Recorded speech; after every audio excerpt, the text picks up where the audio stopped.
Subscribe कीजिए आपके अपने YouTube channel education for CBSE को और बेल आइकन को दबाइए ऐसे ही वीडियोस देखने के लिए।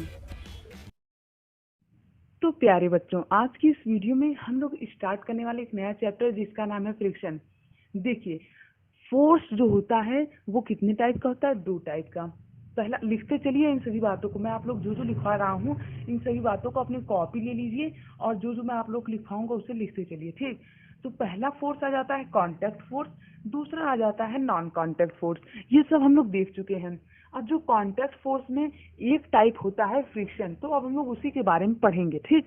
जो फ्रिक्शन होता है प्यारे बच्चों, ये तब लगता है जब दो आपस में कांटेक्ट हो, यानी कि जब दो चीजें आपस में कांटेक्ट में हो तब वहां पे फ्रिक्शन अप्लाई होता है। जैसे कि मैं आप लोग एक एग्जांपल के तौर पे दिखाऊं, मान लीजिए ये एक ब्लॉक है और ये इस सरफेस पे रखा गया है, ठीक। अब ये सरफेस पे क्या किया गया है? रखा गया है। तो यहाँ पे यदि ये ब्लॉक इधर चल रहा है तो फ्रिक्शन इस पे इधर लगेगा, जैसा कि मैंने आपको बताया था, ठीक। तो फ्रिक्शन यहाँ पे लग रहा है, ठीक। अब फ्रिक्शन लगने की क्या क्या कंडीशन है वो सब हम लोग देखेंगे, और फ्रिक्शन होता क्या है इसके बारे में देखेंगे।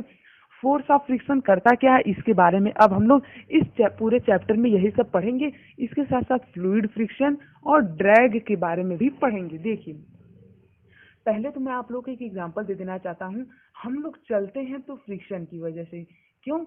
मान लीजिए कि ये सरफेस जो है, हमारी जो सड़क है वो एकदम प्लेन होती, ठीक। तो यदि हम लोग इस पे चलते हैं तो हम लोग फिसल फिसल के गिर जाते हैं।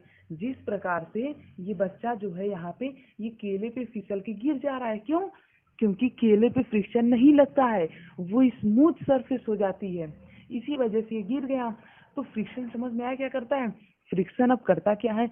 फ्रिक्शन हीट को जनरेट करता है, हीट को जनरेट करता है।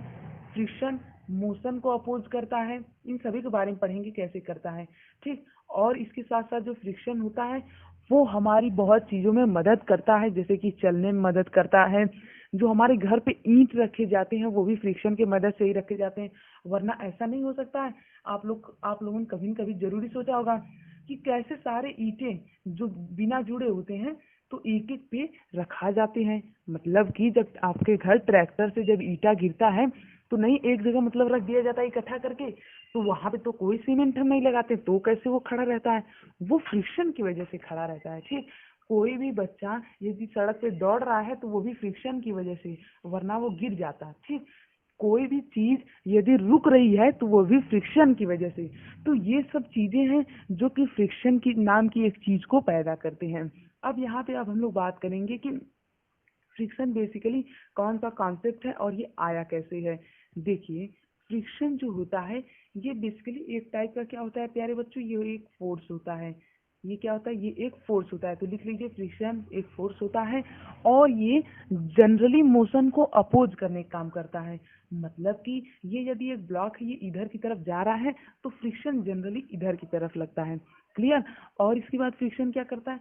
फ्रिक्शन हीट प्रोड्यूस करता है। अब आप लोग कहेंगे कैसे? अब आप लोग अपने दोनों हाथों को लीजिए और इसे रब कीजिए, रगड़िए। जब आप लोग रगड़ेंगे तो आपको पता चलेगा कि आपका जो हाथ है वो क्या हो चुका है? गर्म हो चुका है। तो यहाँ से हम लोग कह सकते हैं कि फ्रिक्शन क्या करता है? हीट प्रोड्यूस करता है। अब हम लोग बात करते हैं कि फ्रिक्शन कब लगता है, तो इसे हम लोग कहते हैं फैक्टर्स अफेक्टिंग फ्रिक्शन। तो फ्रिक्शन को कौन कौन से फैक्टर अफेक्ट करते हैं? फ्रिक्शन को दो फैक्टर अफेक्ट करते हैं। पहला, सरफेस कैसी है, यानी कि सरफेस स्मूथ है कि सरफेस इरेगुलर सी है। दूसरी बात कि मास कितना है, यानी कि कोई भी चीज कितनी भारी है। अब आप ही लोग सोचिए, जैसे मान लीजिए कि छोटा सा ब्लॉक है, अब इसी के बगल में एक बड़ा सा ब्लॉक है।